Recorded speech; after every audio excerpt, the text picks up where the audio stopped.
പ്രതിഷ്ഠാ ദിനമായ 22-ന് കേന്ദ്ര സർക്കാർ സ്ഥാപനങ്ങൾക്ക് അവധി നൽകി. ഉച്ചവരെയാണ് അവധി നൽകിയത്.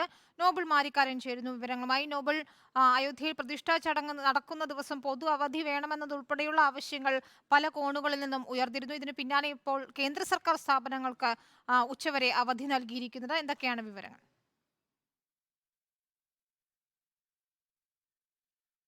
വിനിത, അയോധ്യ പ്രതിഷ്ഠാ ദിനമായ ഈ വരുന്ന 22-ന് അവധി വേണം എന്ന ആവശ്യം ഉത്തരേന്ത്യയിൽ ഉൾപ്പെടെ പല സ്ഥാപനങ്ങളും പ്രത്യേകിച്ച് സംസ്ഥാനങ്ങളൊക്കെ ആവശ്യം ഉന്നയിച്ചിരുന്നു. നിരവധി ആളുകൾ ഇതുമായി ബന്ധപ്പെട്ട് ഈ ആവശ്യവുമായി രംഗത്ത് വരികയും ചെയ്തിരുന്നു. എന്താണെങ്കിലും അതിനു പിന്നാലെയാണ് അന്നേ ദിവസം ഉച്ചവരെ ഇപ്പോൾ അവധി നൽകിയിരിക്കുന്നത്. കേന്ദ്ര സർക്കാർ സ്ഥാപനങ്ങൾക്കാണ് അന്നിപ്പോൾ ഉച്ചവരെ അവധി നൽകിയിരിക്കുന്നത് എന്നാണ് പ്രധാനപ്പെട്ട കാര്യം. ഉച്ചയ്ക്ക് 2:30 വരെയാണ് ഇപ്പോൾ അവധി ഇതുമായി ബന്ധപ്പെട്ട് പ്രഖ്യാപിച്ചിരിക്കുന്നത്. അതോടൊപ്പം തന്നെ ഉത്തർപ്രദേശ് പോലുള്ള സംസ്ഥാനങ്ങളിൽ കൂടുതൽ അവധികൾ ഇതുമായി ബന്ധപ്പെട്ട് പ്രഖ്യാപിക്കും എന്നാണ് പ്രതീക്ഷിക്കുന്നത്.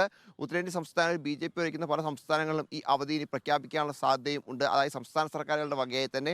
എന്താണെങ്കിലും നിലവിൽ കേന്ദ്ര സർക്കാർ സ്ഥാപനങ്ങളിലാണ് ഈ അവധി ഇപ്പോൾ പ്രഖ്യാപിച്ചിരിക്കുന്നത്. ഉച്ചയ്ക്ക് 2:30 വരെ ഇപ്പോൾ അവധി പ്രഖ്യാപിച്ചിരിക്കുന്നു. ഉച്ചയ്ക്ക് 12:20-നാണ് 22-ാം തീയതി പ്രതിഷ്ഠാ ചടങ്ങ് നിശ്ചയിച്ചിരിക്കുന്നത്. അതിനുശേഷം ഉച്ചയ്ക്ക് ശേഷമായിരിക്കും അന്ന് കേന്ദ്ര സർക്കാർ സ്ഥാപനങ്ങളിൽ പ്രവർത്തനം ഉണ്ടാവുക. അത്തരത്തിൽ ഒരു തീരുമാനമാണ് ഇപ്പോൾ കേന്ദ്ര സർക്കാരിന്റെ ഭാഗത്ത് നിന്ന് എത്തിയിരിക്കുന്നത്. അതേസമയം ഈ പ്രതിഷ്ഠയ്ക്കുള്ള അയോധ്യയിലെ വിഗ്രഹം എന്താണെങ്കിലും ശ്രീകോവിലേക്ക് എത്തിച്ചിട്ടുണ്ട്. ഇന്നിപ്പോൾ ക്ഷേത്രത്തിൽ പുലർച്ചെയാണ് ആ വിഗ്രഹം ക്രെയിൻ ഉപയോഗിച്ച് എത്തിയത്. അതിനു പിന്നാലെ അത് ഇപ്പോൾ ശ്രീകോവിലേക്ക് എത്തിച്ചു എന്നാണ് അറിയാൻ കഴിയുന്നത്.